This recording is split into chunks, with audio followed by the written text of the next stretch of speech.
Yassine Nokri, vous êtes le CEO et le cofondateur de la startup Osteady.ma. Bonjour et merci de répondre à nos questions dans Startup.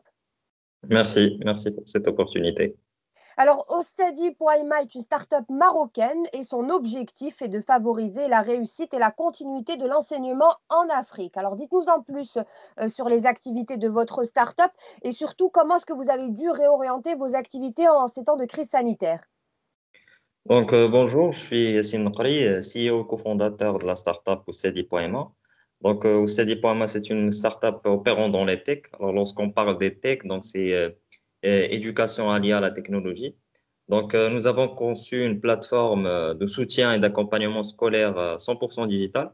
C'est-à-dire que pour un élève, au lieu de se déplacer jusqu'à un centre de soutien scolaire après une longue journée à l'école, et il peut assister à des cours particuliers avec des enseignants, tout en ayant un PC et une connexion Internet, via notre plateforme.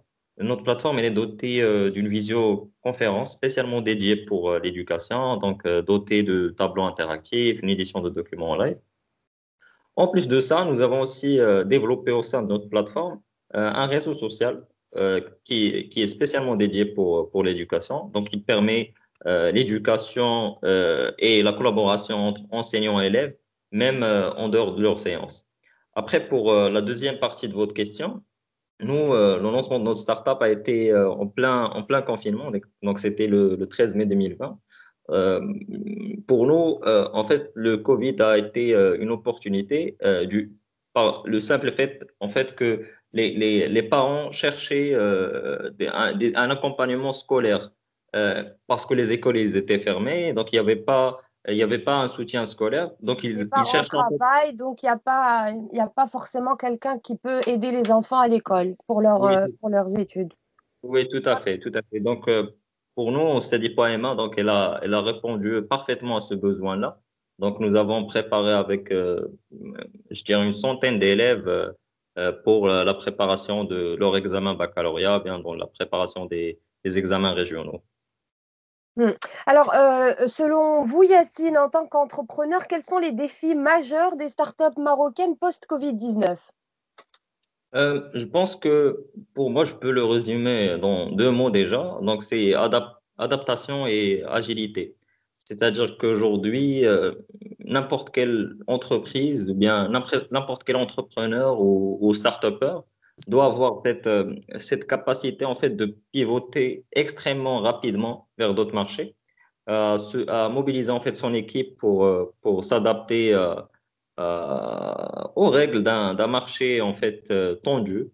Donc, on sait bien que même pour les startups plus particulièrement, en fait, une startup, l'essence d'une startup est de saisir en fait les opportunités que lui offre l'environnement dans lequel elle s'inscrit. Donc, le post-Covid, avec son nouveau mode de fonctionnement, de consommation, pourrait sûrement amener avec elle diverses opportunités, en fait. Mmh. Alors, selon vous, Yacine, est-ce que la digitalisation aujourd'hui devient une nécessité en ces temps de crise sanitaire, mondiale? Parce qu'on le voit, beaucoup de startups, travaillent dans le e-commerce, dans maintenant le soutien, éducatif, en mode digital. Alors, est-ce que la digitalisation, justement, est une nécessité aujourd'hui? Oui, bien évidemment, parce que je pense que la crise sanitaire, en fait, a transformé le digital et la digitalisation d'une opportunité à saisir à une nécessité qui s'impose.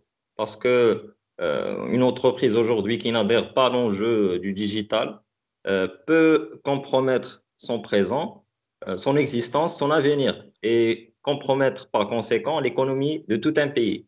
Donc aujourd'hui, que vous soyez un commerçant, je sais pas, une boucherie, un coiffeur, il faut qu'ils aient en fait une présence digitale parce que non seulement ça va leur ouvrir plus d'opportunités, mais aussi, en tout cas, s'ils ne le fassent pas, ça va compromettre l'existence en fait de leur business. Mmh. Yacine Nokri, pour rappel, vous êtes le CEO et le cofondateur de la startup Osteady.ma. Merci pour ces réponses.